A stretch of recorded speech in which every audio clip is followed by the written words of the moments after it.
Всем привет, дорогие друзья! Сегодня будем готовить очень вкусный и красивый польский торт Пани Валевска. Мне кажется, он просто замечательный. И сегодня я предлагаю свой вариант этого тортика. Торт реально получается удивительно красивый. Посмотрите, какой он высокий. Здесь 3 слоя коржей, каждый из которых состоит также из 3 слоев. Это песочное тесто, меренга с миндальной мукой и слой вишневого варенья. Это, конечно, сочетание просто потрясающее. Плюс невероятный крем, похожий на мороженое.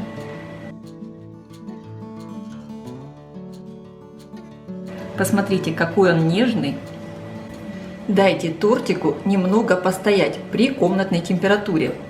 Примерно 1 час. Тогда коржи будут более нежные и такие пропитанные вот этим замечательным кремом. Я уверена, никто не откажется от кусочка такого замечательного тортика. Для приготовления песочного теста мне понадобится 320 граммов муки, 4 желтка. Я использую яйца крупного размера. Каждый желток у меня весит примерно 20 граммов. 200 граммов замороженного сливочного масла. Я его только что достала из морозильной камеры. Щепотка соли, 50 граммов сахара, 8 граммов разрыхлителя для теста. И также в тесто буду добавлять экстракт ванили, 1 чайную ложку. Можно заменить ванильным сахаром. В желтки добавляю 1 чайную ложку экстракта ванили и всыпаю сахар. Перемешиваю. Ничего сильно взбивать не надо. В миску просеиваю муку и разрыхлитель для теста. Добавляю соль. Хорошо перемешиваю. На крупной терке натру сливочное масло. Масло обволакиваю в муке и натираю. И периодически масло также перемешиваю с мукой.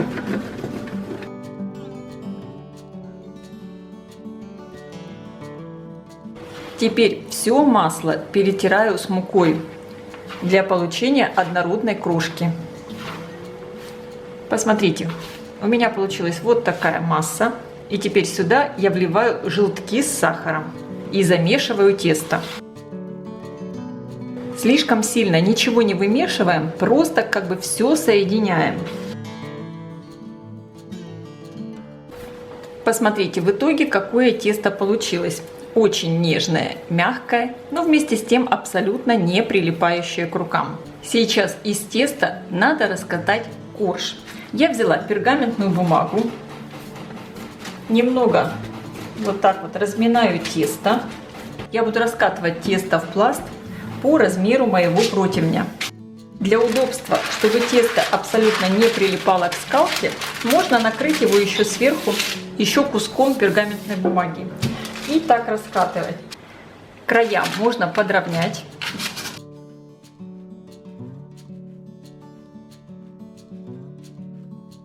Я раскатала вот такой пласт теста со сторонами 38 на 30 сантиметров. И вот такая толщина, примерно 3 миллиметра. Переношу тесто на противень. И отправляю выпекаться в хорошо разогретую до 180 градусов духовку примерно на 10 минут. И пока я подготовлю меренгу. Здесь у меня яичные белки 4 штуки, вес 150 граммов. Добавляю соль. Начинаю взбивать и постепенно буду добавлять 150 граммов сахарной пудры.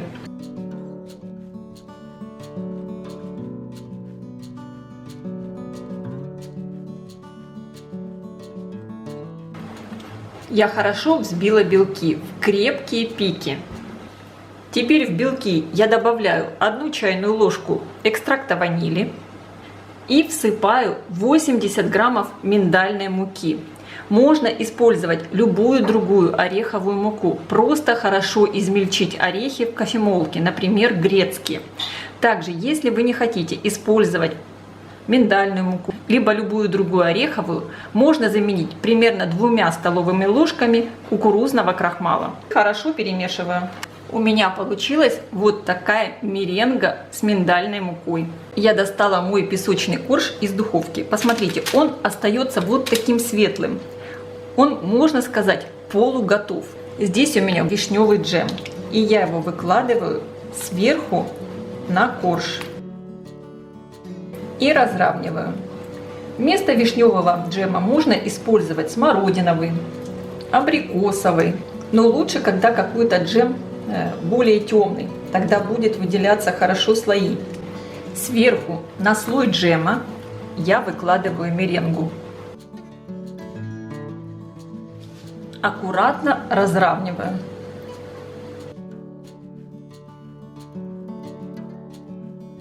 Сверху меренгу присыпаю миндальными лепестками.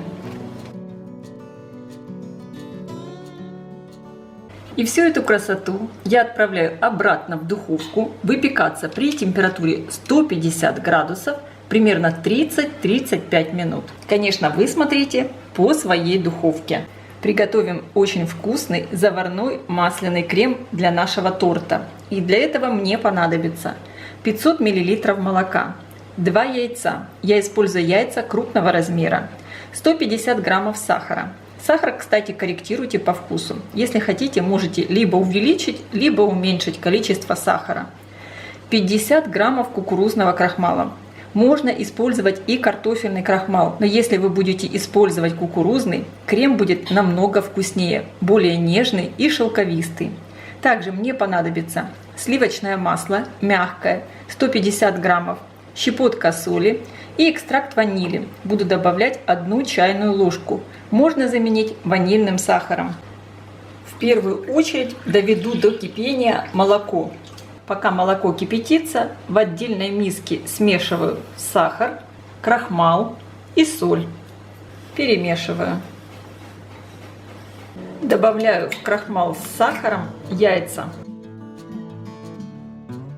Хорошо перемешиваю до однородной массы, чтобы не было комочков. Благодаря тому, что мы сначала крахмал смешали с сахаром, масса очень легко перемешивается без комочков. Молоко фактически закипело, и я часть горячего молока вливаю в яично-крахмальную смесь и все время хорошо перемешиваю, чтобы яйца не свернулись. Возвращаю молоко обратно на плиту и все время помешивая, вливаю сюда полученную смесь. Сейчас варим заварной крем до того момента, как он закипит и загустеет. Варим все время помешивая, чтобы крем не пригорел. Посмотрите, масса у меня уже густеет. И сейчас ждем, когда на поверхности появятся пузырьки. Пошли пузыри. Мой крем полностью готов. Снимаю его с плиты. Добавляю в крем 1 чайную ложку экстракта ванили.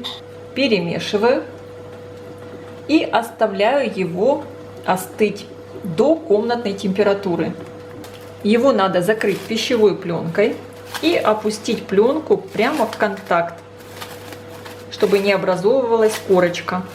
Мой корж я достала из духовки и оставлю его остыть. Заварная основа, заварной крем у меня полностью остыл. Он стал комнатной температуры. Может даже чуть-чуть холоднее. Он у меня даже немного постоял в холодильнике. И сейчас можем продолжать делать крем. Очень важно, чтобы и сливочное масло, и заварной крем были одинаковой температуры. Тогда крем не расслоится. Сливочное масло отправляю в миску. И сейчас взбиваем сливочное масло до пышной светлой массы в течение 3-4 минут. Небольшими порциями добавляю заварной крем и взбиваю. Вмешала 1 порцию крема, добавляю следующую. И так постепенно я добавлю весь крем в сливочное масло. Каждый раз хорошо все перемешиваем. Мой крем для торта уже готов. Получился он невероятно нежный и очень пышный.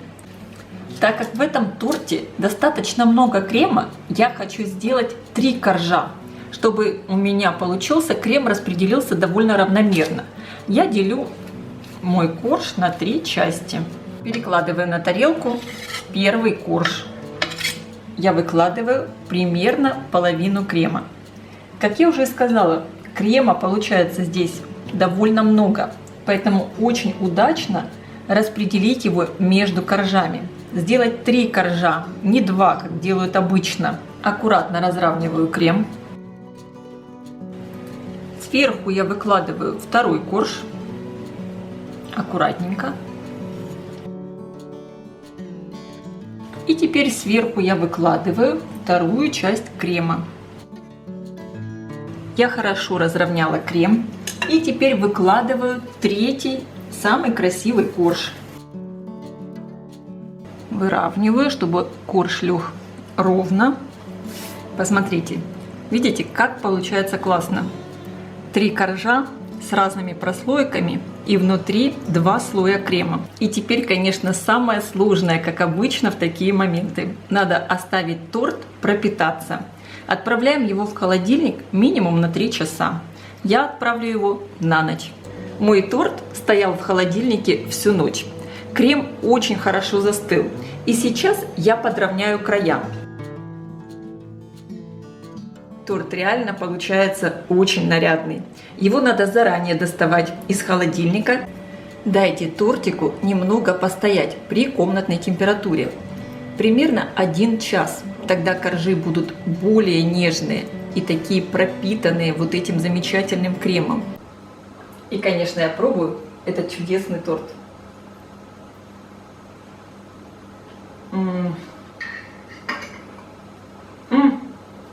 Торт получился нереально вкусный. Здесь именно изюминка в этих слоях. Получается у нас у каждого коржа 3 слоя. Это слой песочного теста, слой вишневого джема и слой безе с миндальной мукой. И, конечно, потрясающий крем. Сочетание великолепное. Сладость безе и кислинка вишневого джема. И вообще, конечно, песочное тесто. Все пропиталось. Я всем рекомендую его приготовить и попробовать. Я желаю вам приятного аппетита. Ставьте лайки, пишите ваши комментарии. Делитесь этим новым видео с вашими друзьями в социальных сетях. Мне будет очень приятно. И, конечно, подписывайтесь на мой канал Люда Изикук «Позитивная кухня». Всем пока!